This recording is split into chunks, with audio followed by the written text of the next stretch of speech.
하나님 감사합니다. 오늘 또 한 주간 또 주님의 은혜로 지켜주시고 이렇게 또 목요일 오전 이 바쁜 시간이지만 아버지 주님의 말씀을 우리가 기대하며 이렇게 가스펠로 모이게 하심을 감사합니다. 아멘. 주님, 우리에게 주신 이 말씀이 우리에게 더욱더 양약이 되게 하여 주시고 힘이 되게 하여 주시고 단순히 머리로 듣고 끝나는 것이 아니라 온전히 이 말씀에 깊이 새겨져서 우리가 결단하게 하여 주시고 또한 하나님께서 주신 온전한 그 축복을 아버지 하나도 빠짐없이 누릴 수 있는 아버지 귀한 방향성이 되는 말씀 될 수 있도록 주님 역사하여 주옵소서. 아버지 오늘 이 두가를 배우면서 아버지 우리가 깨우치지 못한 아버지 여러 가지 그 말씀의 의미들과 또 그 은혜들을 오늘 나눌 터인데 우리의 닫혀져 있는 심령들이 다시 한번 쪼개지고 또 갈라지고 또 활짝 열어지는 놀라운 은혜 시간 되게 하여 주옵소서. 마치는 아멘. 시간까지 함께해 주실 줄 믿사오며 예수님의 이름으로 간절히 기도합나이다. 아멘. 네, 오늘은 이제 6강 7강입니다. 드디어 이제 마지막 비유, 이제 6강인데요. 마지막 비유는 악한 농부 비유입니다. 여러분, 악한 농부 비유를 혹시 조금 생각이 좀 드실까요? 네, 말씀을 이렇게 조금 읽으시면은 아마 다 아실 겁니다.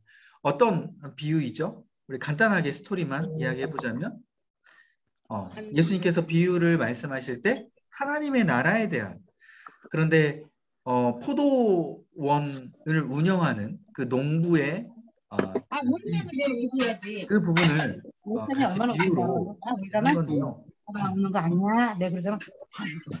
죄송합니다. 제가 음소거를 좀 할게요. 네, 하고 네, 쉽게 얘기하면 이 포도원 주인이 하나님이시고 그렇죠? 그리고 그 새를 포도원에 새를 줬던 그 농부들이 있는데 그 농부들이 악한 농부라는 거예요. 그래서 종도 때리고 이 주인이 보낸 그 아들까지 죽이는 이제 그런 비유를 오늘 우리가 살펴보려고 합니다. 자, 그러면 이제 구체적으로 보기 전에 한번 도입을 한번 볼게요. 자, 우리가 이제 보통 이제 신약의 예수님하고 구약의 하나님 조금 모습들이 우리가 좀 다르다라고 우리가 좀 많이 생각이 들죠. 여러분 구약의 하나님이라고 하면은 어떤 이미지가 주로 많이 떠오르세요? 구약의 하나님은 주로 이제 이스라엘 백성들을 그죠? 인도하시면서 이스라엘 백성들이 어떻게 했어요? 하나님을 말씀을 거역하고 배신하고 그러한 순종하지 않는 모습들. 그러다 보니까 하나님께서 주로 드러나는 모습이 어떤 모습입니까, 여러분? 네, 징벌하시는 하나님. 네, 그죠. 심판하신 하나님. 엄마가 시간 물론 공의의 하나님이시긴 하지만 어떻게 보면 하나님이 굉장히 무섭게 우리가 느껴질 수 있는 그런 이미지가 있다는 것이죠. 그런데 신약의 예수님은 또 어떻게 우리가 이미지가 느껴지죠? 주로 예수님이 자비하시는 하나님. 아유 너무 감사합니다. 사람들을 고치시고 그죠? 복음을 전파하시고 그리고 너무 사랑으로 품어주시는 그 특별히 제자들이 막 예수님의 어떤 말씀을 막 잘 듣지도 않고 누가 크냐 서로 막 싸운다는 그런 분위기 가운데서도 예수님은 용서해 주시고 품어주시는 그런 모습들이 이제 주로 나오죠. 그러다 보니까 이제 공의 하나님과 이 사랑의 하나님이 이게 대비되는 구약과 신약이 대비되는 그런 이제 모습을 우리가 살펴보는데 그게 아니라 이제 예수님께서는 주로 독설을 많이 하셨다라는 것을 여러분 좀 기억하셨으면 좋겠습니다. 독설 누구에게요? 바리새인과 서기관들 그죠? 구약 시대의 종교 지도자들에게 그렇게 독설을 많이 날리셨어요. 왜 독설을 많이 날리셨을까? 이들이 구약의 하나님께서 말씀하신 그 율법과 그 율례 그것들만 가장 중요하다고 생각하면서 어때요? 사람들을 위한 그 마음으로 사역을 하고 그들을 섬기고 하는 것이 아니라 무조건 정죄하고 하나님의 그 방향성과는 정다르게 그들을 심판하게끔 만드는 그런 바리새인과 서기관들의 그 모습을 보면서 예수님이 독설을 하신 거죠. 결코 구약의 하나님은 어떤 무서운 하나님이라는 그런 이미지가 그런 게 되는 게 아니라 어때요? 사람들을 제대로 인도하시고자 하는 하나님의 기본적인 마음이 있다. 그것을 바리새인과 서기관들이 오해를 했고 그 율법과 율례만 무조건 지키려고 한 그 사람들의 잘못된 그 모든 마음과 생각들을 예수님께서는 이제 비판하신 거죠. 오늘 이 비유 말씀은요. 예수님 자신을 죽이는 상황을 바로 비유하는 그러한 말씀입니다. 아까 잠깐 설명드렸죠. 포도원 주인이 세를 받으려고 막 종도 보내고 했는데 이제 다 때리고 막 죽이고 막 이러니까 내 아들만큼은 조금 대우를 해주겠지 생각하여서 이제 포도원 주인이 아들을 보냈는데 그 아들마저도 죽이는 그런 비유인 거죠. 에이, 소리가 무슨 소리가 이렇게 많이 나. 네, 죄송한데 좀 음소거를 부탁드립니다. 네, 많이 시끄럽네요. 네. 다시 한번 말씀드리자면 포도원 주인이 자신의 아들을 보냈는데도 불구하고 그 농부들이 어떻게 해요? 자신의 아들을 죽여버리는 그런 이제 비유. 그 아들이 바로 이제 예수님 자신을 이제 뜻하는 거죠. 오늘 세션 서머리 한번 65페이지 중간 보시면 이렇게 적어졌어요. 심판에 대해 관한 예수님의 비유 가운데 가장 유명한 것 중에 하나인 악한 농부 비유. 네. 근데 이 비유를 통해서 우리는 하나님의 부르심을 받은 자로서 뭐예요? 특권과 책임을 다해야 한다. 이게 이제 중심 주제입니다. 왜냐? 물론 우리가 조금 더 이따 살펴보겠지만 우리는 하나님께서 우리에게 맡겨주신 일반 땅이 있어요. 거기는 뭐 포도원이라고 이야기했지만 포도나무 그 열매를 맺어야 되는 그런 우리의 책임이 있는 거죠. 그 우리의 청지기의 어떤 사명이라고 우리가 볼 수 있는 거예요. 그런데 그 청지기로서 해야 될 특권과 책임이 분명히 우리 하나님께서는 나중에 우리가 저 천국에 섰을 때 내가 준 그 포도원 그 열매 너 어떻게 했냐? 라고 하나님께서 물어보셨을 때 우리가 하나님 제가 이 땅에 살면서 열심히 제가 그 포도원의 열매를 맺으려고 했습니다. 라고 당당하게 이야기할 수 있는 그런 특권과 책임을 우리가 다 해야 되는 그런 부분을 지금 이 비유 가운데 깨우쳐 주고 있는 거고요. 또 특별히 여기서 악한 농부라고 했잖아요. 악한. 그죠? 이게 죄인들이에요. 하나님의 아들을 배척하고 죽이는 그런 죄인들. 그런 사람들을 하나님께서 또 심판하시는 그런 하나님이시다. 그러니까 이제 우리는 예수님을 우리가 죽이지 않았다라고 우리가 생각할 수 있겠지만 물론 이게 세상 사람들에게 우리가 비유로 이 말씀이 좋다라고 우리가 생각할 수 있지만 전혀 그렇지 않습니다. 우리도 이 악한 농부에 우리가 들어갈 수가 있는 거예요. 왜?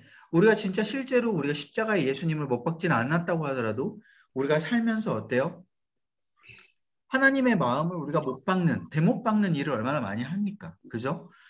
그런 세상 사람들뿐만 아니라 우리의 이제 상황과도 우리가 적용시켜서 오늘 말씀을 좀 보려고 합니다. 자, 그럼 전개 1번 볼까요? 우리 한번 같이 읽어볼게요. 시작. 악한 농부들은 청지기로서의 책임을 다하지 않았습니다. 네, 마태복음 21장 33절에 35절까지 말씀인데요. 우리 세 절이니까 그래도 같이 한번 읽어볼게요. 자, 33절부터 35절 시작. 다른 한 비유를 들으라. 한 집 주인이 포도원을 만들어 산 울타리로 두르고 거기에 집자는 틀을 만들고 망대를 짓고 농부들에게 새로 주고 타국에 갔더니 열매 거둘 때가 가까우매 그 열매를 거두려고 자기 종들을 농부들에게 보내니 농부들이 종들을 잡아 하나는 심히 때리고 하나는 죽이고 하나는 돌로 쳤거늘. 자, 지금 어떤 상황인지 아시겠죠? 자, 33절부터 보세요. 집주인이 등장을 합니다. 제가 밑에 적어놨는데 집주인은 누구를 이야기합니까? 하나님을 이야기를 합니다. 하나님. 그리고 포도원이 있는데 그 포도원에 포도 열매가 있어요. 열매를 거둘 때가 가까우매라고 34절에 나와 있죠. 이 열매는 어떤 열매를 거둬야 되는 걸까? 바로 이스라엘 백성을 이야기하는 거예요. 이스라엘 백성을 지금 우리로 따지자면 뭐예요? 하나님을 믿는 백성. 우리가 생각할 수 있겠죠. 그 다음에 악한 농부. 여기서 이제 농부들이 나와요. 35절에. 그죠? 이 농부들은 누굴 이야기합니까? 지도자들. 아까 말씀드렸던 바리새인과 서기관들. 그 다음에 또 종이 나와요. 여기 종은 집주인이 보낸 종입니다. 34절. 여기 나와 있죠?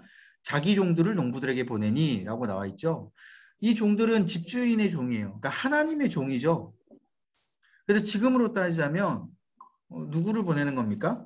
하나님의 목사님. 종. 뭐 예를 들어 선교사님이나 목사님이나. 그리고 이게 꼭 뭐 목회자뿐만 아니라 여러분이 종이 될 수도 있는 거예요. 내가 하나님의 보내심을 받아서 뭐를 하는 겁니까?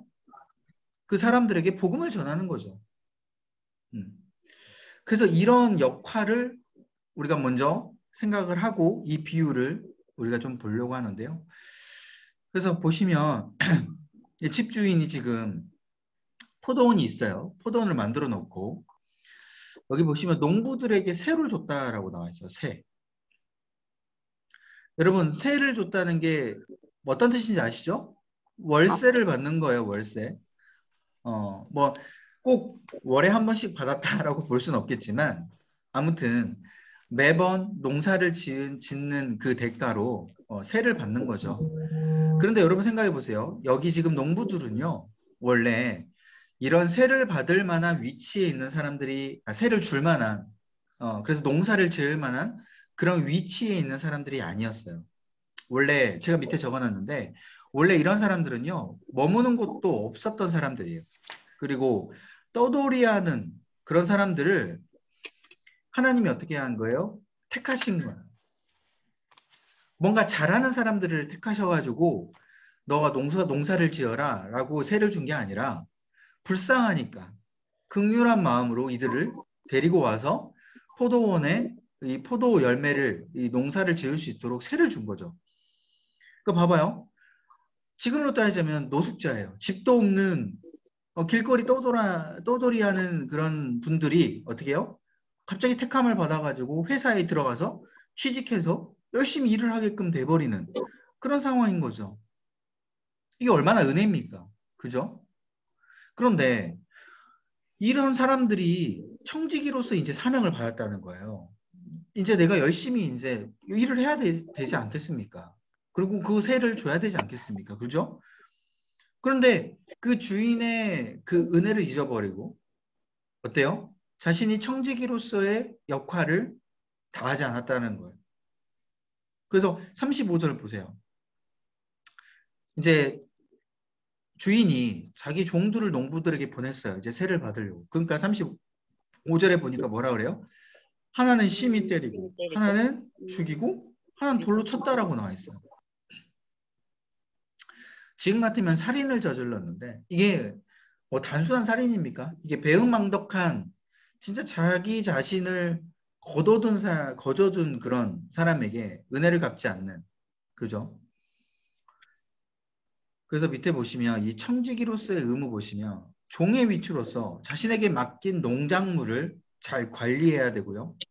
중간에 새로 주인에게 농작물을 드려야 될 의무가 있는 거예요. 열매를. 그래서 여러분 이걸 우리에게 적용을 하자면 우리가 이 농부의 위치일 수 있어요. 하나님이 우리에게 뭘 맡긴 거예요? 우리 가족을 맡기고 또 우리 주위에 있는 사람들에게 맡긴 거예요. 복음을 전하라고. 근데 우리가 이 청지기로서 맡겨진 우리의 임무를 소홀히 하고 하지 않으면 하나님이 나중에 우리에게 뭘 받는다는 거예요? 세를 요구하시는 거죠. 우리에게. 내가 너에게 맡긴 영혼들을 어떻게 했냐? 우리에게 요구하신다는 거예요. 물론 범위는 다를 수 있어요. 뭐 각자 맡겨주신 하나님의 그 농작물에 대한 그 포도나무 그 범위에 대한 부분들이 각자 다를 수는 있겠지만 우리에게 맡겨주신 그 포도나무는 분명히 있다. 이것을 우리가 기억해야 된다는 겁니다. 자, 그래서 밑에 보시면 67페이지 3절 끝부분에 이렇게 나와 있어요. 이스라엘 백성들은 하나님께 선택되는 엄청난 특권을 받았습니다. 그죠? 여기 이스라엘 백성들이 분명히 그 포도 나무를 관리하는 농부 이스라엘 백성들은 그냥 우리가 생각하는 지도자들이라고 생각하면 될 것 같아요. 제가 역할을 좀 이렇게 나눠놓긴 했지만, 그러나 그들은 그 축복에 합당한 책임을 다하며 살아내는데 실패했다. 그죠? 하나님은 자기 백성에게서 특별히 종교 지도자들에게 열매를 찾으셨으나 얻지 못하셨다. 그래서 밑에 보시면 포도 농부들은 열매가 없는 것을 사고하기는커녕 주인은 어떻게 해요? 끔찍하게 대했죠. 자기 종들을 지금 죽여버렸어요. 그들은 주인이 종들을 보내자 간섭한다고 분개했고요. 제가 밑에 적어놨는데 뭐라고 했어요? 농부들의 문제는 아무 열매도 맺지 못한 데 있는 것이 아니라 뭐예요? 나쁜 열매를 맺었다는 데 있다. 여러분 이게 무슨 말이에요 지금? 이들이 지금 나름 그래도 자신들이 이제 농부니까 포도나무를 열심히 그래도 농사를 지었다는 부분이 있어요. 물론 얼마나 열심히 지었는지는 나오진 않지만 나름 농사는 지었는데 중요한 건 그 열매가 좋은 열매가 아니라 나쁜 열매. 그러니까 하나님을 믿는 열매들이 나와야 되는데 하나님을 믿지 아니하고 오히려 하나님을 거부하고 하나님 배척하는 그런 열매들이 됐다라는 거예요. 이게 자신들도 그렇게 나쁜 열매가 됐고 자신들을 통하여서 이스라엘, 바로 포도나무의 열매를 맺는 이스라엘 백성들도 그렇게 나쁜 열매가 돼버린 거죠. 그래서 여러분 우리에게는 이 열매를 어떤 열매를 맺느냐도 되게 중요합니다. 너무 중요해요. 이사야서 5장 1절에서 2절 이렇게 나와 있어요. 내가 사랑하는 자에게 포도원이 있으며 심히 기름진 사내로다. 땅을 파서 돌을 제하고 극상품 포도나무를 심었다. 어떤 포도나무요? 좋은 극상품. 네. 극상품. 여러분 그 포도 박스 사면은 아주 좋은 포도 몇 개 들어 있습니까, 여러분? 뭐 한 박스 비싼 거 사봐야 뭐 7, 8개 들어 있나요? 그죠? 7, 8송이 들어 있죠. 그 극상품 포도니까 비싸잖아요. 그거를 심었는데 그 극상품의 포도가 나와야 되는데 뭐예요? 나중에 보니까 들포도를 맺었대요. 들포도. 여러분 들포도가 뭔지 아시죠? 이 관리가 안 된 그 산에서 그냥 나오는 그냥 그런 포도들, 상품성이 없는, 팔 수가 없는 그런 포도들이에요. 그래서 여러분 농부 입장에서는 자신은 아주 좋은 포도나무를 심었는데 거기서 들포도가 나와버리면 어떻게 해야 됩니까? 그 포도나무는 뽑아야 찍어서 없애야죠. 없어요. 그게 바로 하나님의 심판인 겁니다. 이스라엘 백성들이 극상품의 포도나무였어요. 처음에. 하나님께서 그렇게 심으셨어요. 그거는 구약 창세기부터 그렇게 하나님께서 심으셨어요. 아브라함으로부터 시작해가지고. 그런데 나중에 어떻게 됐어요? 결국은 예수님까지 죽여버려가지고 이스라엘 백성들은 더 이상 하나님의 극상품의 포도라고 볼 수가 없다. 이들은 들포도가 돼버린 거예요. 그래서 이제는 어떤 이제 극상품의 포도가 나온 겁니까?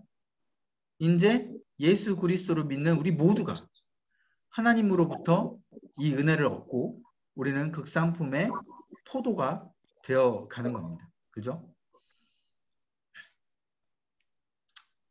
자, 바로 이제 67페이지에 이렇게 나와 있는데요.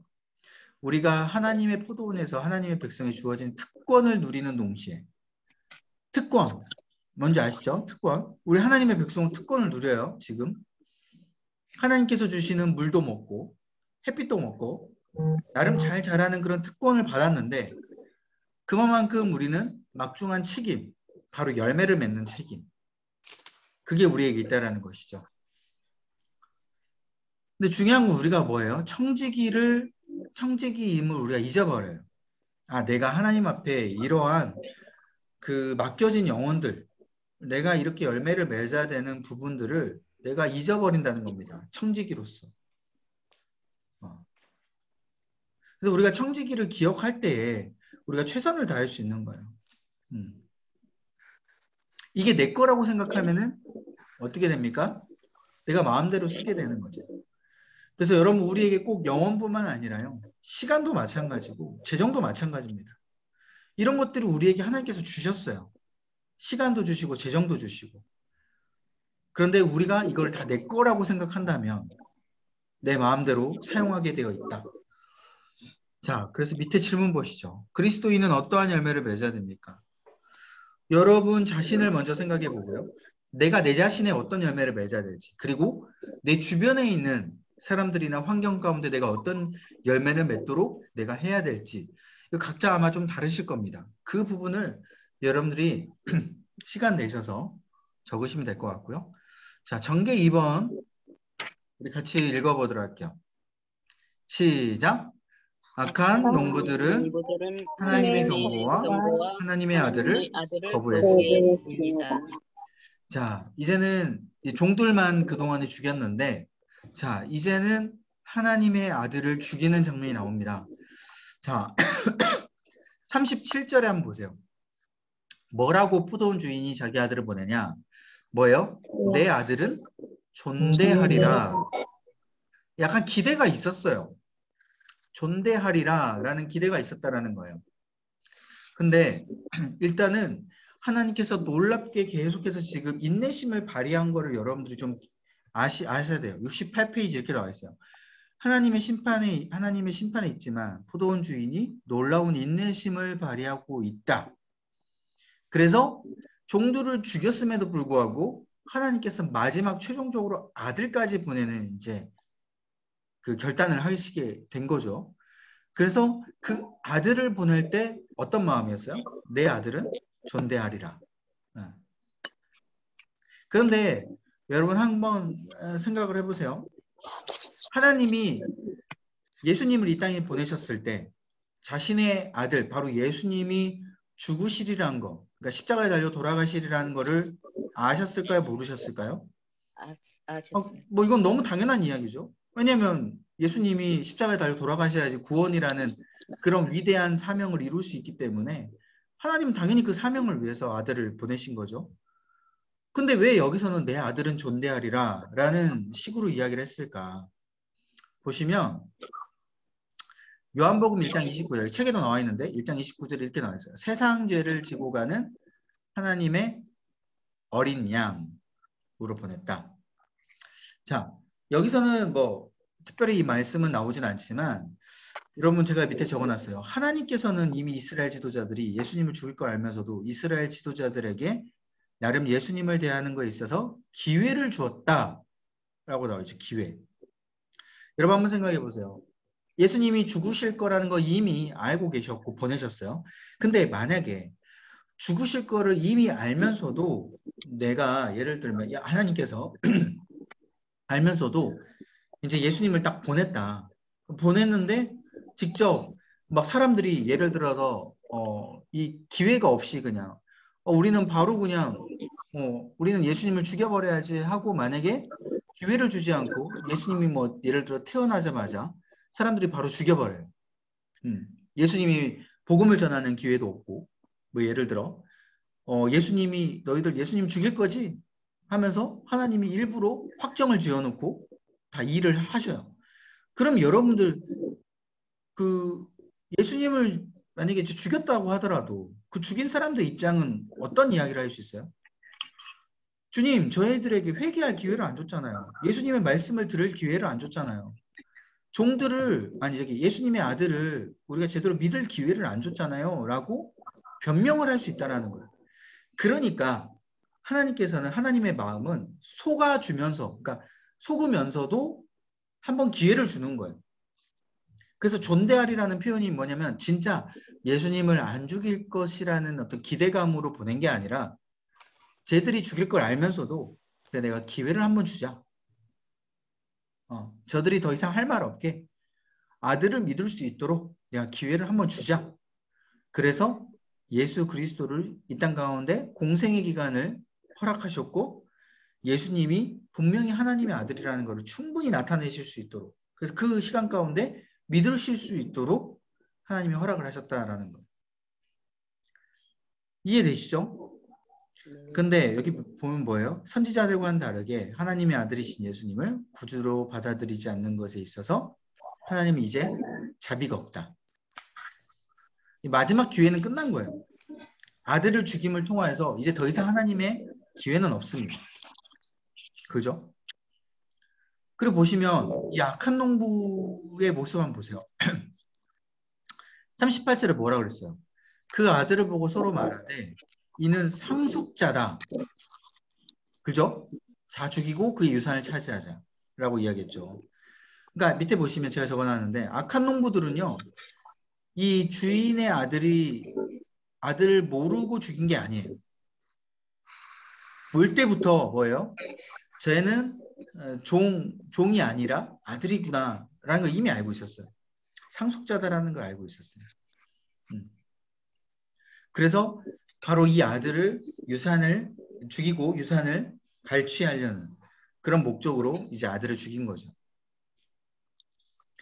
그러니까 이 말은 뭐예요? 예수님이 이미 이 땅에서 하나님의 아들임을 충분히 드러내셨고 당연히 악한 농부와 같은 이스라엘 종교 지도자들은 예수님이 하나님의 아들인가를 알고 있었어요, 여러분. 이미 알 수밖에 없어요. 그런데 이들은 귀 닫고 눈 닫고 마음 닫아서 어떻게 해요? 절대 하나님의 아들이지 않을 거야 라고 막 애써 부정하면서 죽인 거죠. 왜? 뭐 때문에? 자신들의 권위와 지위가 뺏길까 봐. 자신들에게 가장 중요했던 건 하나님의 아들이 아니라 그리고 구세주가 오는 거를 중요한 게 생각하는 게 아니라 자신들의 권위와 지위가 가장 중요했다는 겁니다. 그래서 여러분 여기 나와 있잖아요. 상속자다. 유산을 차지하자. 이렇게 나와 있잖아요. 그래서 여러분 돈에 눈머면요. 방법이 없어요. 그죠? 우리가 하나님보다 다른 것에 우리가 눈머면 끝납니다. 아무리 옆에서 뭐 이야기해줘도 들어오지가 않아요. 우리가 그렇게 되지 않도록 어떻게 하는 거예요? 하나님 앞에 기도하면서 우리의 마음을 드려야 되는 것이죠. 자, 그래서 70페이지에 이렇게 질문하고 있어요. 포도원 주인이 악한 농부들을 심판하지 않기로 했다면 그를 어떤 말로 묘사했겠습니까? 그렇죠? 여러분, 만약에 심판하지 않아. 그러면 하나님은 진짜 어떤 분이에요?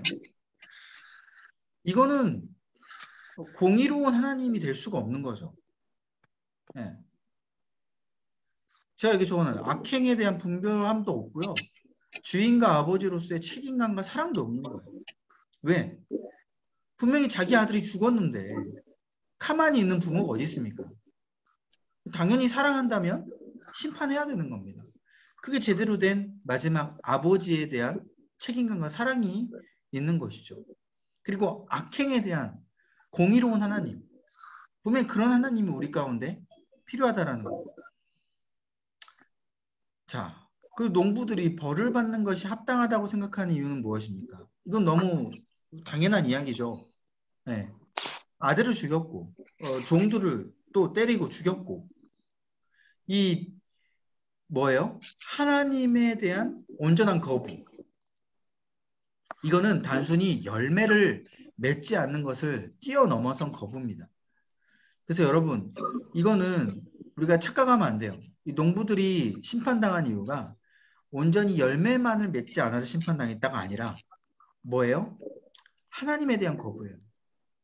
여러분 우리가 삶을 살아가다 보면 하나님에 대한 거부를 하시는 분들은 없겠지만 우리가 계속해서 하나님의 말씀에 대한 순종 우리가 이것을 기억하고 우리가 열심히 행하지 않으면 우리 하나님을 또 거부할 수 있다. 이게 엄청난 죄악이다 라는 것을 여러분들이 기억하시면 될 것 같고요. 그래서 이 이야기는 하나님의 심판을 보는 시각에 어떠한 영향을 끼칩니까? 뭐라고 하세요? 공정하며 인내를 통하여 자비를 보게 된다. 하나님의 심판은 공의로운 심판이죠. 그리고 바로 심판하지 않았어요. 인내했어요. 종들도 보냈고 아들까지도 보내는 그런 인내를 통하여서 자비를 보여주신 겁니다. 자, 그래서 71페이지 이 두 번째 줄 이렇게 나와 있어요. 포도원을 빼앗아 다른 사람들에게 넘긴다는 예수님의 말씀. 자, 밑에 뭐라고 나와 있어요? 41절. 포도원은 제때에 열매를 바칠 만한 다른 농부들에게 새로 줄지니라 라고 나와 있죠. 네. 여기서 다른 농부들은 누구를 이야기할까요? 아까 원래 농부들은, 이 악한 농부들은 이스라엘 백성들을 이야기했고, 그죠? 종교 지도자를 이스라엘 백성들을 이야기한 거고요. 여기서 이제 악한 농부들은 심판을 해버리고 그 이후에 다른 농부들, 그 누구를 이야기할까요? 바로 예수 그리스도를 믿는 이스라엘 백성들 외에 다른 복음을 받아들이는 모든 만 인류의 사람들, 그죠? 그 농부들을 이야기를 하는 겁니다.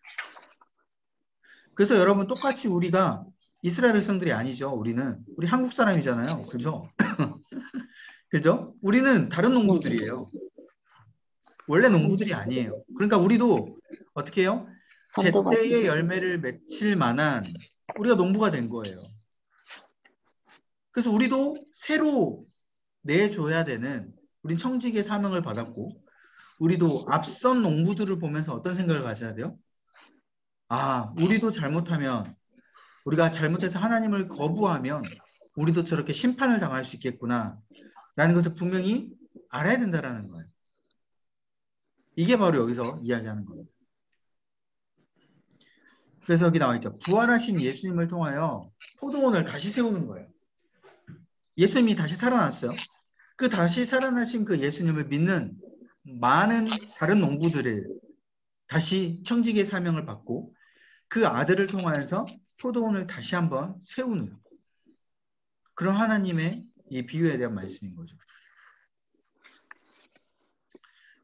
그래서 보시면 이제까지 선지자로 세워지지 못했던 하나님의 백성이 다시 부활하신 예수님을 통하여 세워진다는 말씀입니다.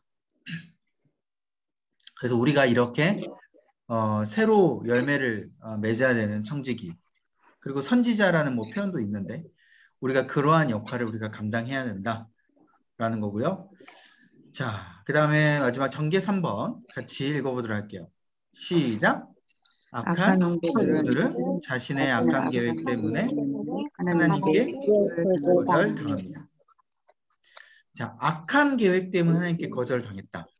자, 어떤 악한 계획이었어요, 아까? 아까 나와 있었죠, 여기. 그 아들을 보고 서로 말하되 이는 상속자다. 죽이고 유산을 차지하자. 이게 엄청난 악한 계획이었어요. 자, 42절부터 46절까지 이렇게 이야기를 하고 있어요. 자, 42절만 먼저 한번 읽어볼게요. 자, 시작. 예수께서 이르시되 너희가 성경에 건축자들이 버린 돌이 모퉁이의 머릿돌이 되었나니 이것은 주로 말미암아 된 것이요 우리 눈에 기이하도다 함을 읽어본 일이 없느냐. 자, 이거 이제 비유로 이제 다른 이제 말씀을 가지고 온 건데 건축자들의 버린 돌 누구를 이야기해요? 바로 예수님. 예수님이 모퉁이의 머릿돌이 됐다라는 거예요. 여기서 건축자들은 이제 이스라엘 지도자들, 예수님을 죽인 사람들을 이야기하겠죠. 그 예수님을 죽인 사람들, 그래서 사람들이 예수님을 버려버렸는데 그 예수님이 여러분 모퉁이의 머릿돌이라는 게 뭔지 아세요? 이게 주춧돌인 거죠, 주춧돌. 이게 별로 쓸모없이 보이는 돌 같이 보여요.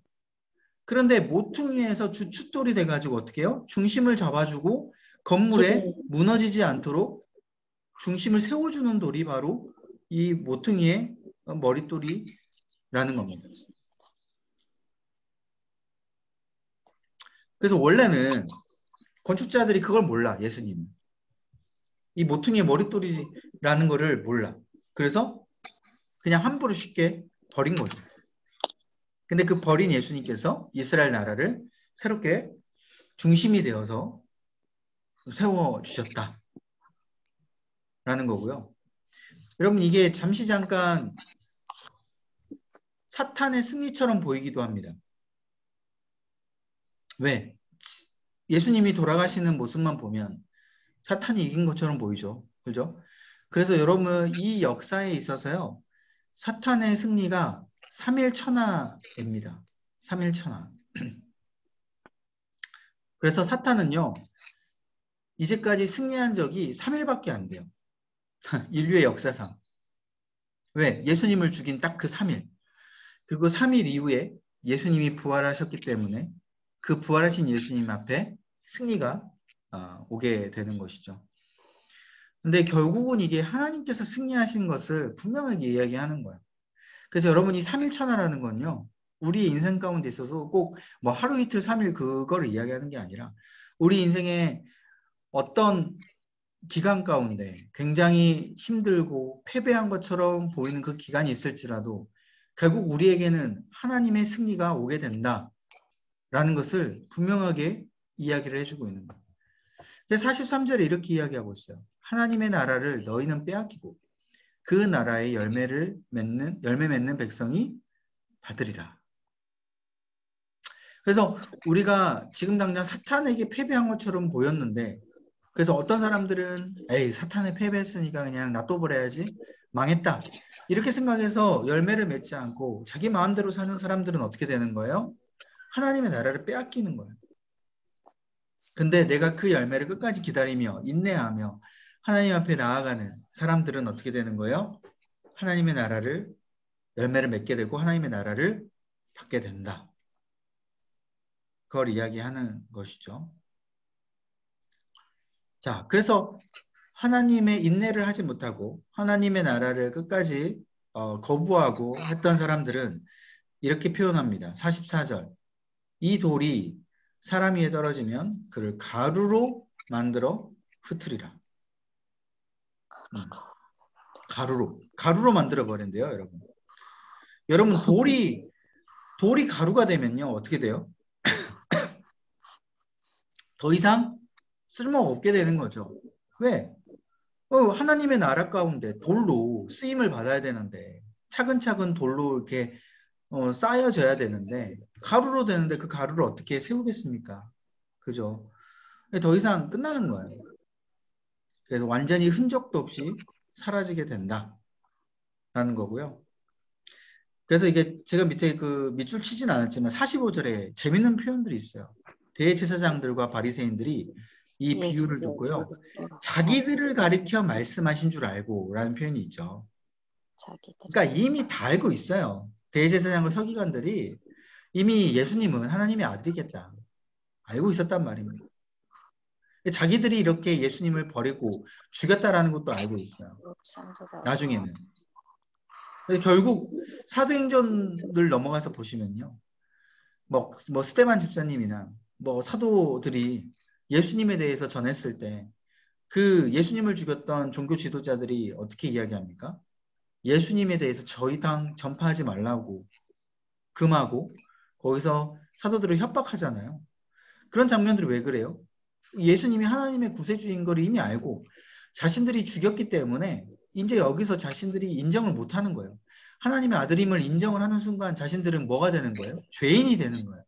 하나님의 아들을 죽인 그 구세주 메시아를 죽여버린 진짜 파렴치한 그걸 뛰어넘은 진짜 그렇죠? 극악무도한 그런 죄인이 되는 거죠.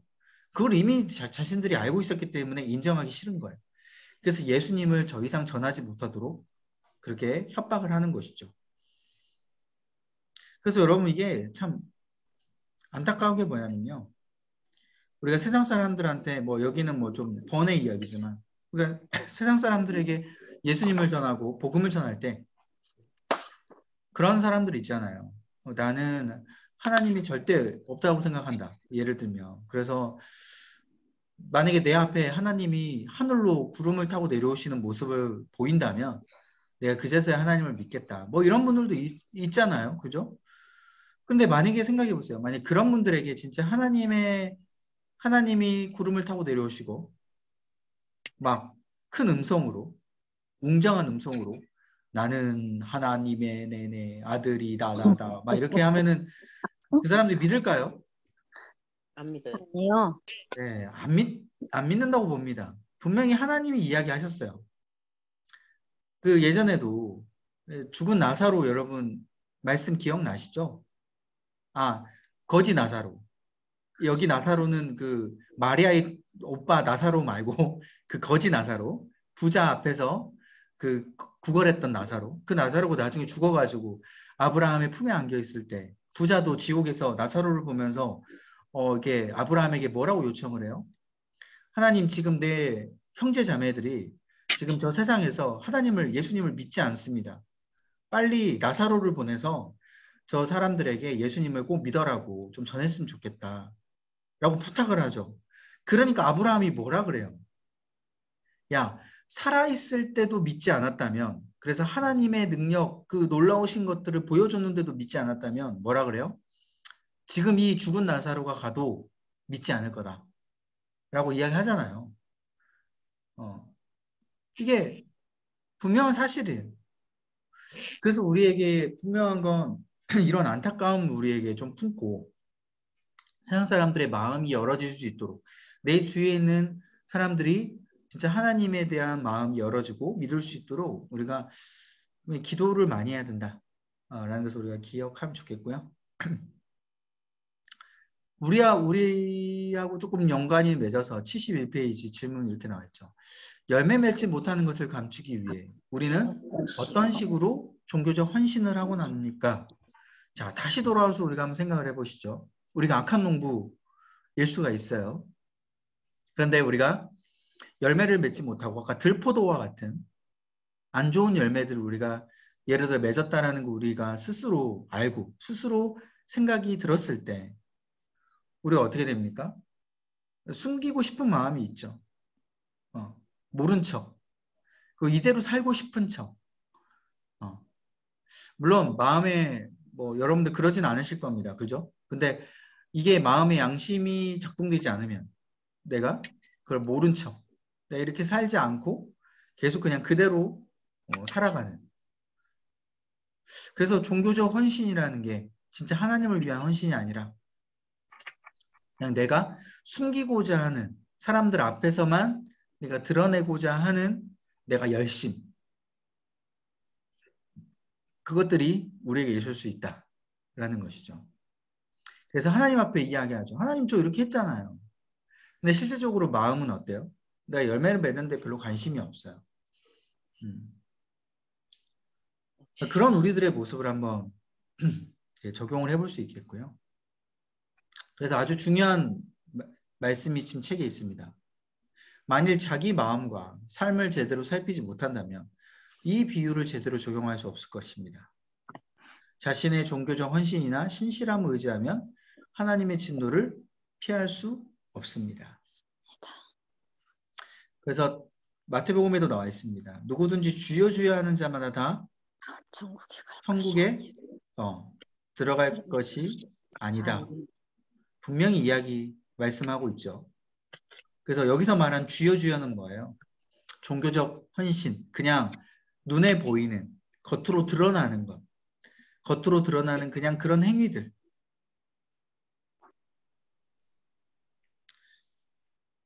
자, 밑에 질문 읽어보시면 되겠고, 밑에 질문 한번 보세요. 우리가 하나님의 사랑을 전하고 보여줘야 할 사명에서 열매 맺기는 어떤 역할을 할까요? 여러분, 우리가 열매를 맺었어요. 정말 우리가 하나님 앞에 열심히 사명을 감당하고 복음을 전했는데 그 열매를 맺었어요. 그러면 그 열매 맺는 그 모습 가운데 어떠한 파급력이 나올까요?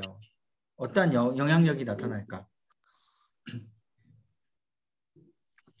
내가 열매를 맺고 나를 통해서 또 주위에 있는 사람들이 열매를 맺어.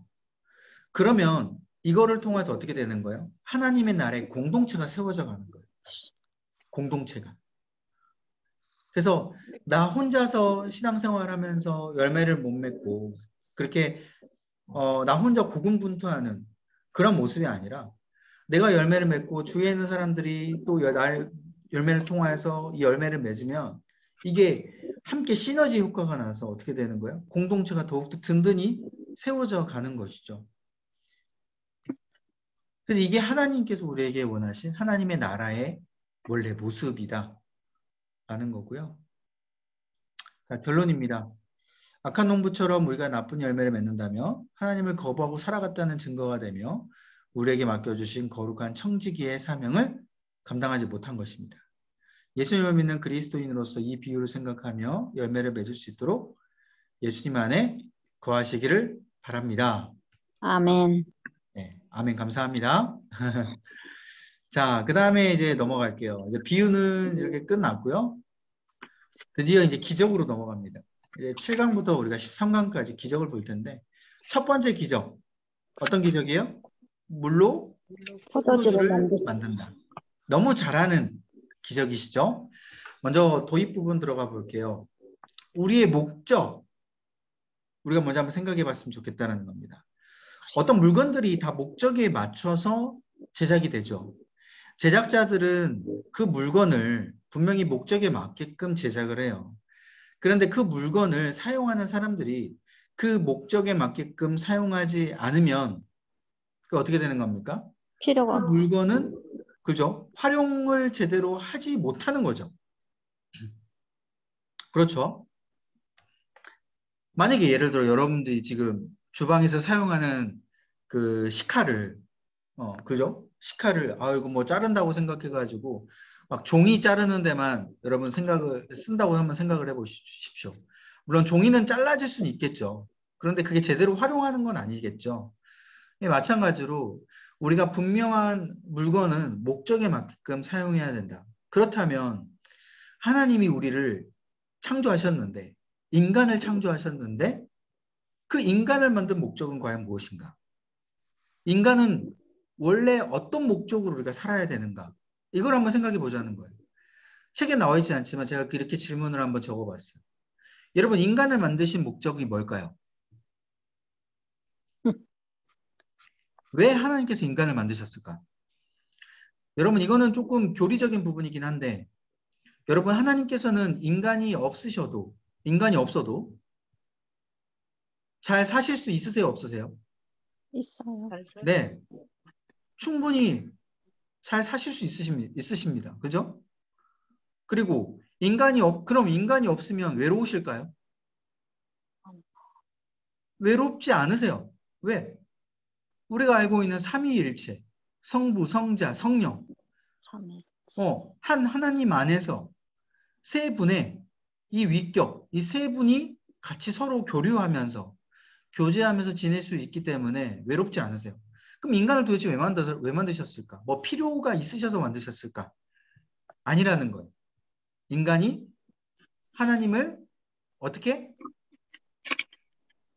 영화롭게 하기 위해서 만드셨다.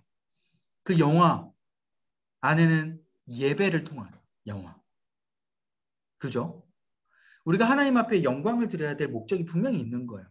예배를 통해서 하나님의 말씀을 우리가 순종하고 하나님을 높여드리는 그런 영화. 이게 분명 우리의 목적이 있다라는 겁니다. 그래서 우리가 이 목적을 우리가 기억한다면 이 목적에 따라서 이제 살아내는 거죠. 그래서 77페이지 이렇게 나와 있어요. 예수님은 그러지 않으셨습니다. 물론 앞 페이지 보시면 지금 다른 반대적인 내용이죠. 사람들과 좀 다르다는 거예요. 예수님이 목적에 맞게끔 사셨다라는 거예요. 예수님은 자신의 존재 목적이 하나님 아버지를 영화롭게 하기 위한 것임을 아셨다. 그래서 기적을 행하신 목적도 하나님 아버지를 영광스럽게 하기 위함이다라는 거예요. 기적을 베푸신 이유가 자기 자신이 드러내려고, 그러니까 예수님 자체가 영광 받으려고 한 게 아니다라는 거예요. 자신이 스타가 되기 위해서 기적을 한 게 아니라 하나님을 영광스럽게 하기 위해서. 그래서 헬라어로는 기적이 세메이온이라고 하는데 표적이라는 뜻과도 같습니다. 표적. 무슨 표적이에요? 바로 세상 가운데 하나님의 아들과 구세주이신 예수님의 정체를 보여주는 표적이 되는 거예요. 이 기적이. 그래서 예수님이 딱 기적을 행하시면 어떤 표적이 되는 겁니까? 하나님이 예수님을 하나님의 아들 구세주로 보내셨구나 라는 표적으로 우리가 이해를 해야 되는 거예요. 우리 그 기적을 딱 보면. 근데 사람들이 그 기적을 보면은 그렇게 생각을 했습니까? 안 했어요? 그렇게 생각을 못했다라는 거예요. 단순히 어떻게 생각을 한 거예요? 뭔가 뛰어난 선지자, 그냥 뛰어난 능력이 있으신 분, 그 정도로만 예수님을 바라봤다는 거예요. 그 기적을 보는 순간 뭐로 생각을 해야 되는데, 하나님의 아들임을 생각을 해야 하고 구세주라고 생각해야 되는데 그렇게 생각하지 못했다. 그래서 이 기적이 우리가 이 표적으로서의 역할을 우리가 생각하면서 우리가 봐야 되고요. 그래서 세션 서머리 이렇게 나와 있어요. 이 기적의 이야기에서 우리는 우리의 필요를 아시는 예수님과 예수님의 정체를 엿볼 수가 있다. 그죠? 그리고 오로지 하나님을 드러내기 위해 행동하시는 능력의 예수님을 우리가 발견할 수 있다는 겁니다. 그래서 예수님은 오로지 하나님의 영광을 위해서, 영화롭게 하기 위해서 기적을 펼쳤는데 사람들은 그 기적을 바라보면서 예수님이 구세주인 걸 알아야 되는데 그러지 못했다. 자, 전개 1번. 예수님의 같이 읽어볼게요. 시작. 예수님의 기적은 인간의 필요에 대한 응답입니다. 네. 아까 뭐예요? 인간의 필요. 그러니까 단순히 예수님이 하나님의 구세주인 것만 드러낸 어떤 표적, 그걸 넘어서 지금 이 비유를 들어가죠. 이 비유를 보면, 물이 포도주로 되는 비유를 보면 인간의 필요를 분명히 예수님께서는 채워주셨다라는 거예요. 자, 이 물이 포도주로 되는 비유는 너무나도 여러분 잘 알고 계시죠? 가나안 혼인잔치에서 포도주가 떨어졌어요.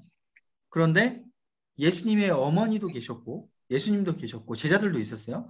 근데 예수님의 어머니가 예수님께 뭐라 그래요? 3절에 저들에게 포도주가 없다라고 이야기하죠.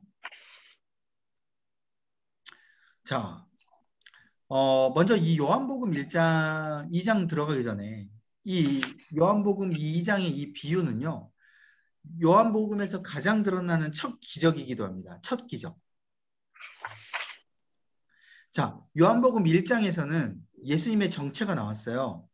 뭐라고 나왔냐면 하나님의 어린 양, 바로 세례 요한, 그리고 메시아, 안드레, 하나님의 아들, 이스라엘 임금, 나다나엘, 이렇게 세례 요한, 안드레, 나다나엘이 예수님을 다 이렇게 불렀어요. 그러니까 정체가 드러난 거죠, 나름. 그런데 완벽하게 완전하진 않아요. 사실 이 말들이. 왜? 하나님의 어린 양? 뭔가 좀 헷갈릴 수 있고요. 메시아? 물론 구세주, 구원자, 물론 그렇게 드러낸 부분도 있죠. 그리고 하나님의 아들, 이스라엘 임금, 이게 좀 파편적으로 다 흩어져서 이야기를 했는데 이 장에서 이 세 가지 예수님의 정체성이 다 합해집니다. 그 메시아 플러스 아들, 이스라엘의 임금, 하나님의 어린 양, 이게 다 플러스 돼가지고 이제는 온전히 예수님께서 모든 거를 다 통치하신 왕도 되시고 구세주도 되시고 그리고 우리를 인도하시는 구원자도 되시는 그런 것들이 다 이제 포함되어 있다라는 것이죠. 자, 그래서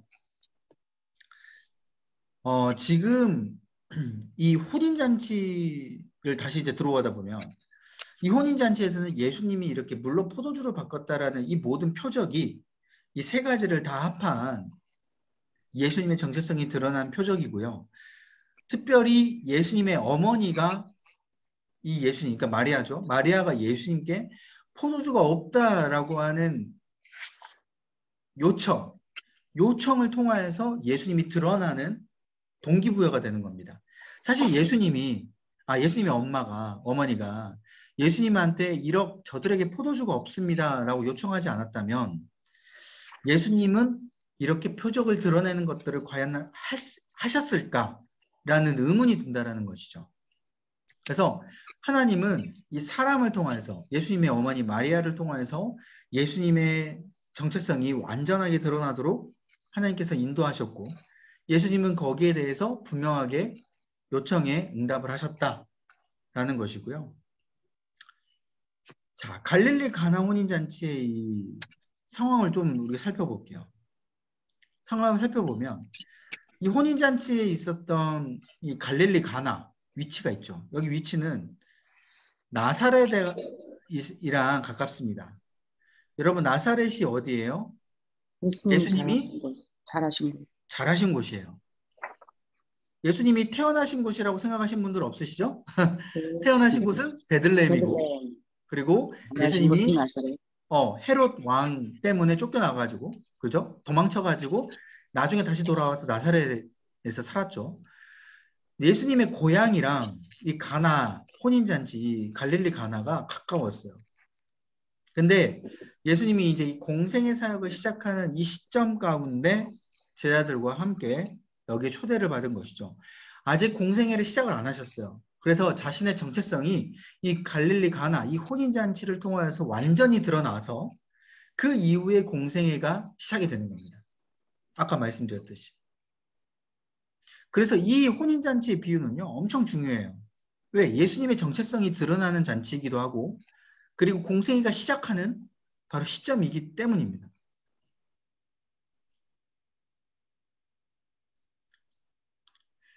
자, 그래서 77페이지 이렇게 나와 있죠. 예수님의 어머니 마리아는 이 혼인집에서 단순히 하객이 아니었다.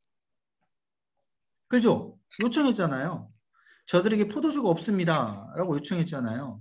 이거는 마리아는 적어도 가족이 신뢰하는 사람, 그러니까 혼인잔치의 혼주들, 그러니까 혼주하고 그 가족이 신뢰하는 사람이었거나 가까운 친구이지 않았을까.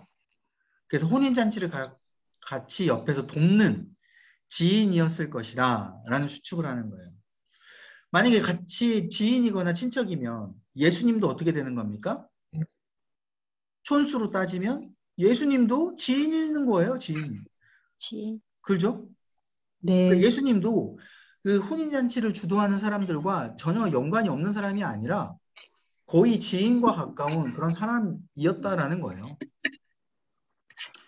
자, 그래서 마리아가 예수님 앞에 포도주가 없다라고 요청을 한 거고, 이 포도주가 없다라는 것을 왜 혼주에게 이야기하지 않고 주인들한테 이야기하지 않고 왜 예수님 앞에 이거를 요청을 했을까?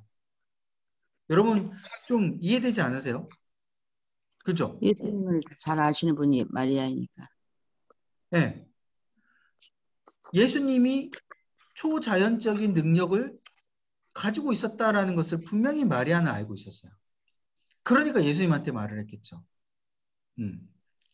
물론 혼주들한테 먼저 이야기했을 수도 있어요. 근데 오늘 말씀의 핵심은 예수님한테 말한 이 마리아의 모습이 분명히 예수님에 대한 정체성도 알고 있고 그 초자연적인 능력이 예수님께 있음을 알고 있기 때문에 이 지금 현재 어려운 이 상황, 포도주가 떨어진 이 상황을 예수님 앞에 맡겨드리는 거예요. 예수님이 해결하실 수 있도록. 여러분 지금 혼인잔치에 포도주가 없다라는 게 뭐 그냥 대수롭지 않다라고 생각하실 수 있지만 예전에 이때 당시에 혼인잔치에 포도주가 없다라는 건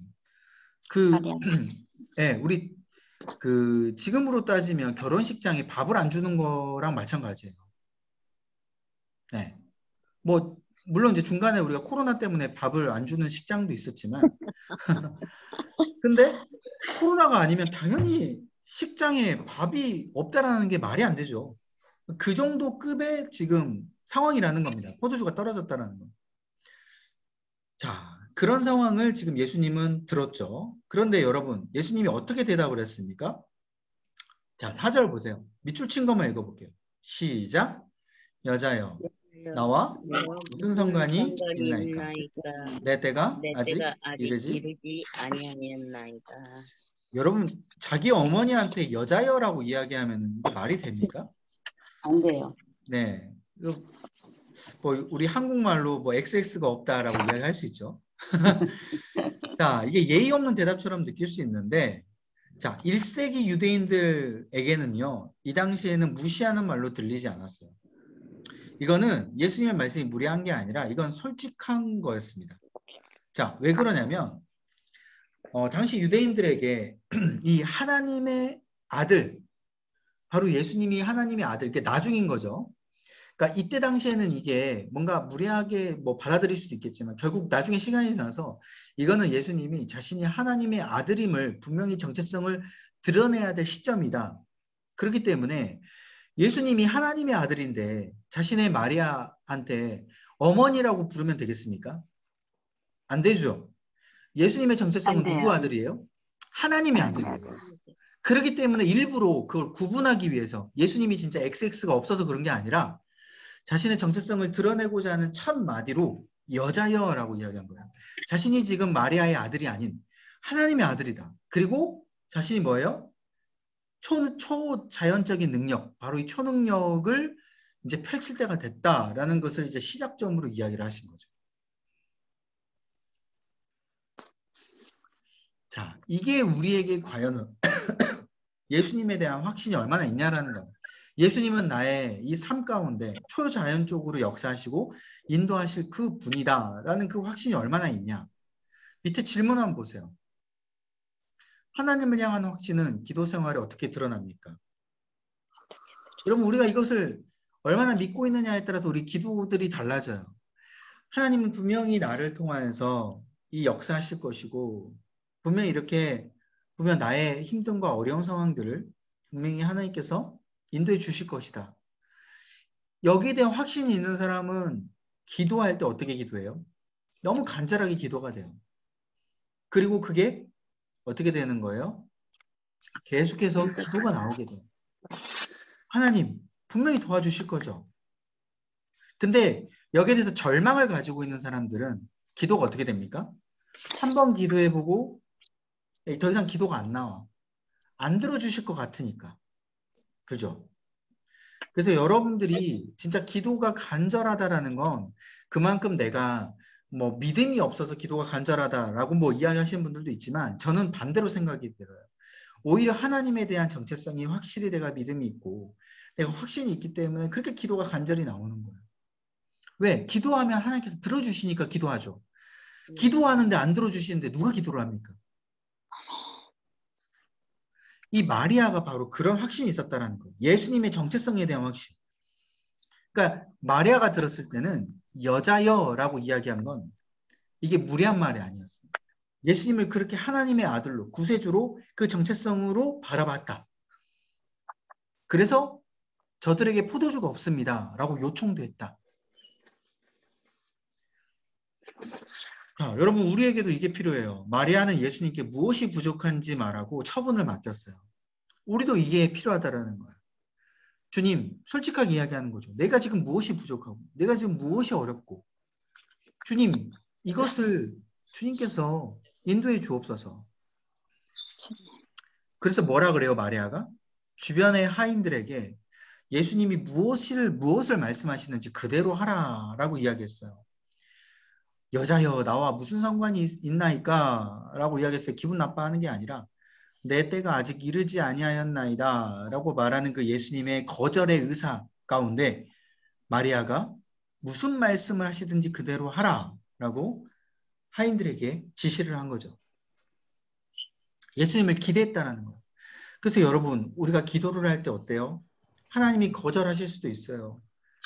내가 너 기도 뭐 안 들어줄 수도 있어 라고 이야기하면서 하나님께서 분명하게 응답도 안 하시고 우리 상황이 전혀 바뀌지 않는 그런 상황이 될 수도 있다는 겁니다.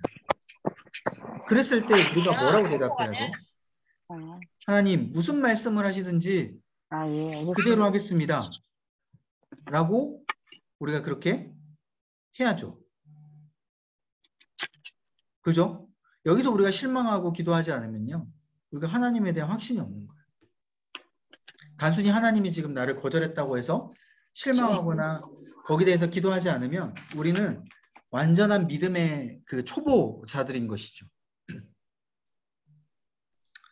자, 그래서 제가 적어놨어요. 마리아에게는 예수님의 반응, 현실에 어려움이 있어도 상관없는 믿음이 있었다. 그죠? 이러한 믿음이 예수님을 움직였다. 우리의 필요를 채워주시는 주님의 은혜가 분명히 있음을 마리아는 믿었다라는 겁니다.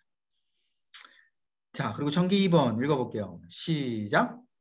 예수님의 기적은 예수님이 누구이신지를 누구신지를 드러냅니다. 네. 자, 이제 예수님이 드디어 움직이기 시작합니다. 자, 뭐라고 이야기를 했냐? 당시에 정결 예식을 쓰는 돌 항아리 6이 있었어요. 정결 예식이 뭐냐면 부정한 것을 씻는 물이에요. 제가 밑에 적어놨죠. 부정한 것.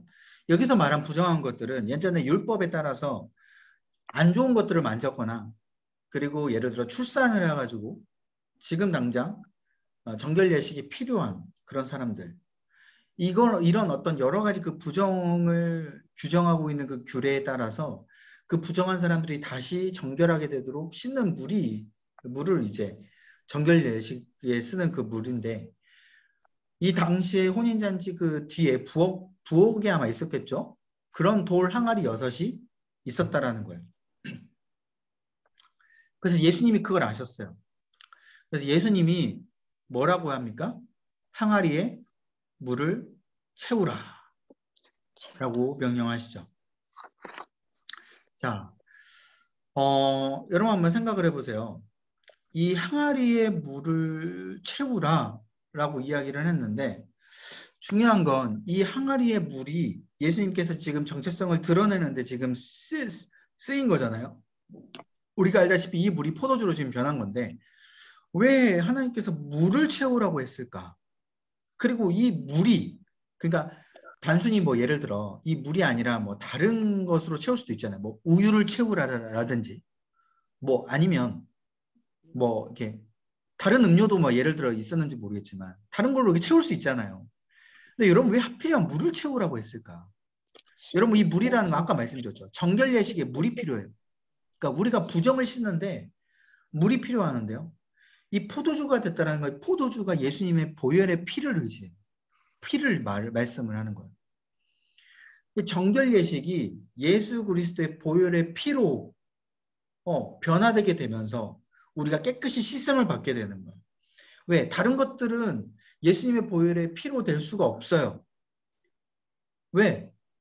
예수님의 보혈은 깨끗한 것에서부터 시작이 돼야 되기 때문에 다른 첨가제가 있는 음료는 안 된다는 거예요.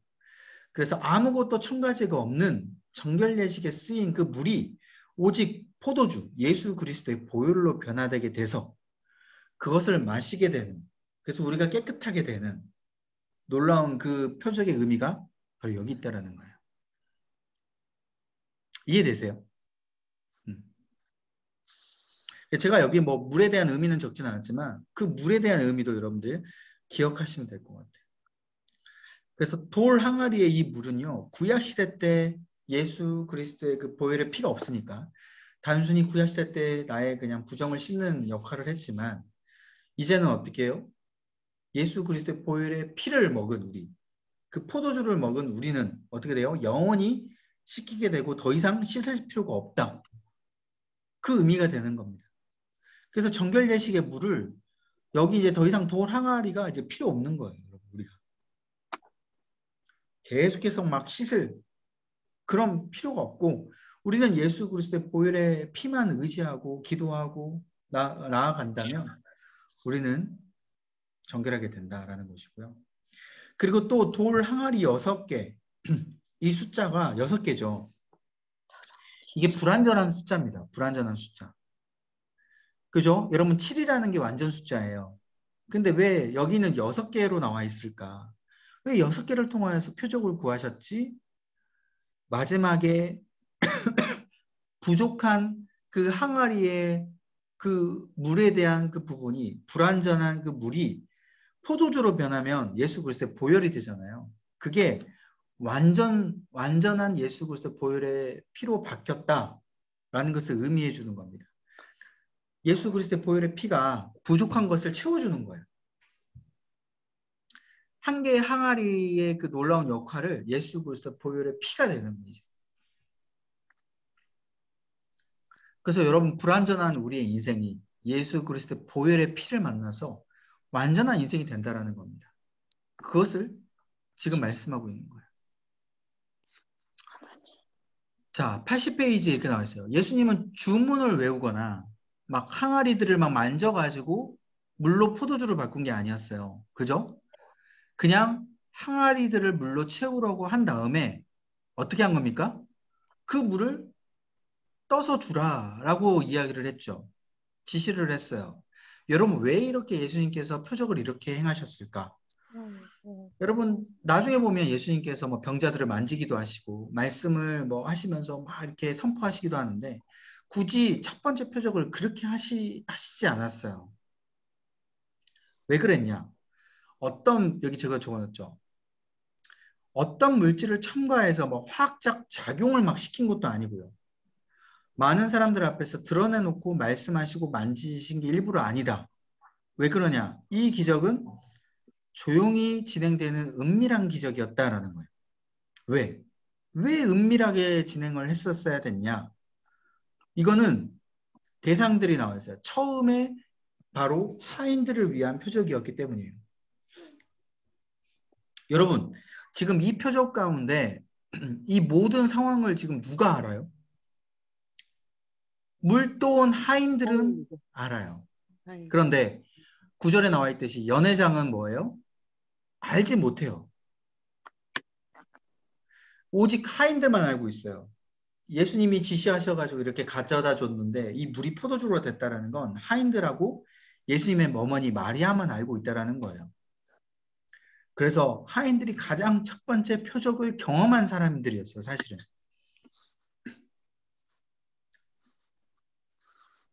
여러분 한번 생각해 보세요. 지금 이런 거랑 마찬가지예요. 갑자기 뭐 그런 일도 없겠지만 우리가 이제 부활절에 성찬을 하지 않습니까?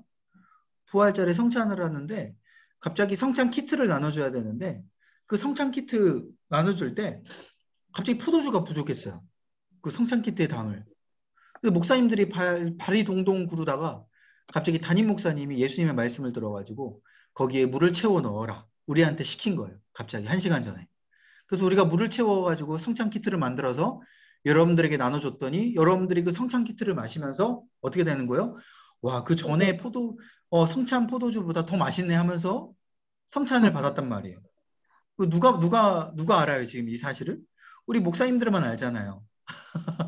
그죠? 이런 거랑 지금 똑같은 거예요. 네. 그러니까 이 하인들이 가장 먼저 경험하면서 이 다른 연회장 사람들은요, 이 깊은 경험을 못 누리고 단순히 맛 좋은 포도주만 맛봤는데 하인들은 이 예수님의 기적을 맛보게 되면서 어떻게 해요? 아, 예수님이 하나님의 아들이시는 걸 알게 돼요. 하나님의 정체성을 이 하인들이 먼저 알게 되는 거예요. 그래서 여러분 이게 무슨 뜻이냐면 우리가 다른 사람들을 위해서 섬길 때 하나님의 놀라운 축복과 신비를 우리가 먼저 깊이 체험하게 돼요. 우리가 섬기게 되면. 그 섬김을 받는 사람들은 뭐만 하는 거예요? 그냥 포도주만 맛보는 거죠. 그냥 축복만 누리게 되는 거예요. 근데 우리가 섬길 때 이것이 어떻게 오게 됐으며 왜 이게 하나님께서 이렇게 역사하셨는지를 우리는 다 깊이 먼저 경험하게 되는 겁니다. 우리가 섬길 때는. 그래서 여러분, 내가 섬기는 손길의 영향력이 얼마나 크고 얼마나 아름다운 열매를 맺게 하실지 기대하는 것. 바로 우리가 물이 포도주로 변하는 놀라운 기적 중에 하나라는 거예요. 여러분, 우리가 섬기게 될 때 이런 놀라운 기적을 우리가 먼저 체험하게 된다는 사실을 우리가 기억하게 되면요. 우리 섬김을 계속해서 쉴 수가 없죠. 계속해서 할 수밖에 없어요. 이게 얼마나 놀라운 줄 우리가 기대하게 되니까. 여러분들께 질문 드리고 싶어요. 여러분들이 연회장의 사람들, 그래서 포도주만 맛보고 싶은지 아니면 하인들처럼 직접 물을 채워가지고 그렇게 연회장이 떠다 주면서 섬김을 하면서 그런 하나님의 놀라운 기적의 체험을 먼저 무엇인지를 경험하며 나아가고 싶으신지 여러분들에게 선택에 달려 있습니다. 자, 예수님은요, 우리의 필요를 온전히 완벽하게 채워주셨어요. 그리고 물을 채우고 맛보는 사이에 물이 포도주로 변하였고, 자, 직업상 좋은 포도주와 나쁜 포도주를 분별할 수 있는 연회장. 이건 분명히 알아요. 연회장은. 무엇이 좋은 포도주인지 나쁜 포도주인지. 근데 이것을 분명히 좋은 포도주라고 이야기했어요. 근데 여러분, 우리 삶에 분명히 하나님께서는 좋은 포도주로 채워주시는데 이게 온전히 최상급으로 하나님께서 채워주신다. 이걸 우리가 또 기억했으면 좋겠습니다. 이 지금 연회장에 우리가 있는 우리의 모습하고도 연관시켜야 돼요. 내가 지금 연회장에 참여하고 있는 사람인데 하나님의 그 놀라운 체험을 받고 있는 사람인데 내가 먹고 있는 이 하나님의 은혜가 최상의 은혜다. 믿으시죠? 네. 자, 질문. 섬기면서 예수님께서 역사하시고 행하시는 이 기적의 경험. 여러분 꼭 가지심을 제가 믿고요. 기억하시면서 적어보시면 좋을 것 같아요. 어떤 기적의 경험이 있으셨는지. 자, 전개 3번. 빨리 할게요. 자, 같이 읽어볼게요. 시작. 예수님의 예수님의 기적들은 기적들은 영광을 영광을 드러내고 드러내고 믿음을 회복합니다. 자, 요한복음 2장 11절에 이렇게 나와 있어요. 같이 읽어볼게요. 시작. 예수께서 이 표적을 갈릴리 가나에서 행하여 그의 영광을 나타내심에 제자들이 제자들이 그를 그를 믿으니라. 네, 영광을 나타내셨는데 누가 믿어요? 제자들이. 제자들이. 아, 나중에 제자들이 이걸 알았어. 아, 예수님께서 물을 채우라고 하셨고 그걸 그냥 갖다 주면 됐는데 그게 예수님의 명령으로 다 이루어진 포도주가 됐다. 그것도 극상품의 포도주가 됐다. 제자들이 이걸 알고 제자들이 이제 그때부터 예수님을 믿게 됐다라는 거예요. 여러분 이게 예수님의 영광이 드러내게 되는 겁니다. 여러분 그래서 우리가 예를 들어 섬겼어요. 다른 사람들을. 그런데 그 다른 섬김을 통해서 그 사람들이 하나님의 포도주를 맛봤다는 거예요. 그러면 우리가 어떻게 해야 돼요? 하나님의 영광을 우리가 드러내야 돼요. 아, 이거는 하나님께서 사셨습니다. 지금 집사님에게 하신 이 놀라운 일들이 내가 섬겨서 된 게 아니라 하나님께서 이렇게 하셨습니다. 우리가 하나님을 믿어야 됩니다. 라고 전할 수 있어야 되고 우리도 그것을 기억하면서 믿어야 된다는 겁니다. 이해되시죠? 네. 우리가 그렇게 드러내야 되고요. 여러분 재밌는 게 있어요. 제가 그 책에 이렇게 나와 있어요. 성경은 포도주의 양과 품질을 기록하는 일을 놓치지 않았습니다. 요한은 연회장이 378리터. 여러분 각 항아리당 63리터의 물을 담을 수 있어요. 이 정결 예식에 쓰는 그 아까 그 물이 항아리당 63리터가 들어갈 수 있는데 총 6항아리라 그랬죠. 그 6항아리가 378리터인데 이 이상의 양을 최고의 품질의 포도주로 다 바꾸어졌다라는 것을 이야기해요. 여러분 378리터면 얼마나 많습니까, 여러분?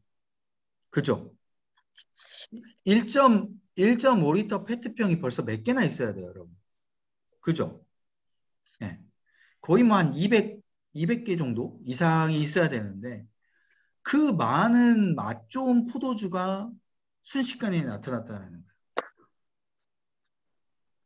자, 이게 하나님의 놀라운 기적인 거예요. 여러분 하나님의 기적은요 째째하지 않아요. 그냥 단순히 포도주 막 한두 잔 줘놓고 야 이게 뭐 기적이다 이렇게 말씀하지 않으세요. 그래서 우리에게 베푸신 하나님의 기적은 놀랍도록 위대하시다. 우리의 필요를 채우고도 남고 엄청난 것들로 우리를 채워주신다. 여러분 이거를 기억하시면 좋겠고요. 자, 질문. 하나님이 하신 일이 틀림없다고 증언할 만한 일을 체험한 적이 있습니까? 그 체험은 어떤 영향을 미칩니까? 여러분 있는 그 체험들을 좀 기억하시면서 적으면 좋겠고요. 자, 그 책에 이렇게 나와 있어요. 종들과 제자들은 기적에 놀랐지만 지붕 위에 올라와서 선포하진 않았다. 여러분 이게 너무 중요해요. 우리가 하나님의 기적을 경험했으면 어떻게 해야 돼요? 선포해야 돼요. 선포. 누구에게? 다른 사람들에게. 알려야 이게 하나님의 영광을 드러내는 일입니다. 하나님께서는 우리에게 하나님의 역사를 경험해 주신 것은 이것을 단순히 신기해하며 끝낼 것이 아니라 뭐예요? 나와 주위의 모든 사람에게 이러한 하나님의 영광을 드러내기를 원하시는 하나님의 뜻이 분명히 있다. 여러분 기억하시고요. 읽어보시고 결론 볼게요. 우리는 모두 예수님의 기적을 개인적으로 맛본 사람들입니다. 그죠? 물이 포도주가 되는 기적은 모든 사람에게 드러나고 환상적으로 나타나는 것이 아니라 우리 각자에게 주신 물이 어느 순간 돌아보니 포도주가 되었고 이 포도주로 인하여 놀라운 기적으로 지금 살아가고 있다는 거예요. 이게 무슨 뜻인지 알죠? 어느 순간 돌아보니. 어느 그죠? 순간도. 예수님께서 막 드러내놓고 막 손 얹고 막 갑자기 환상 보여주고 막 이런 게 아닌데 어느 순간 돌아보니까 물이 포도주가 돼 있다라는 그런 기적들을 우리가 매번 우리가 돌아보니까 깨닫는 거예요. 그래서 이 놀라운 기적을 우리가 기적으로 받아들여야 돼요, 여러분. 하루하루 살아가는 것들 이것도 다 기적입니다, 여러분. 그래서 여러분들 이 기적을 다른 사람들에게 꼭 전하고 하나님의 은혜를 기억했으면 좋겠고요. 여담이지만 제가 지금 감사일기 소그룹을 하고 있는데 매번 감사를 적으면서요. 매일의 하루의 삶들이 기적이다라는 것을 제가 기억이 드는 것 같아요. 깨우쳐지는 것 같아요. 그래서 여러분들도 그런 감사를 매번 하나님 앞에 올려드리시기를 간절히 소망합니다. 제가 기도하겠습니다. 하나님, 오늘 악한 농부 비유와 물이 포도주로 되는 기적을 우리가 살펴보았습니다. 어쩌면 우리가 삶을 살아가다 보면서 정말 하나님께 주신 청지기로서의 삶을 잃어버리고 하나님의 은혜를 잃어버리고 하나님께서 계속 참고 인내해 주셨지만 우리가 하나님의 말씀을 거역하고 우리의 삶과 우리의 뜻대로 우리의 모습대로 그렇게 나아간 부분들이 너무 많음을 주님 앞에 고백합니다. 우리가 다시 한번 주님 앞에 우리의 모습을 올려드리며 정말 주님께서 우리에게 기회를 주실 때 정말 주여 주여 하는 자마다 다 천국에 못 간다라고 말씀하신 그 주님의 음성을 우리가 기억하며 온전히 예수 그리스도의 그 은혜를 우리가 보답하고자 하는 마음으로 또한 청직의 삶을 기억하고 나아가는 마음으로 하루하루의 삶들을 아버지 계속해서 최선을 다하게 해주시고 하나님의 놀라운 사명을 이루어갈 수 있는 우리의 모습 될 수 있도록 인도하여 주옵소서.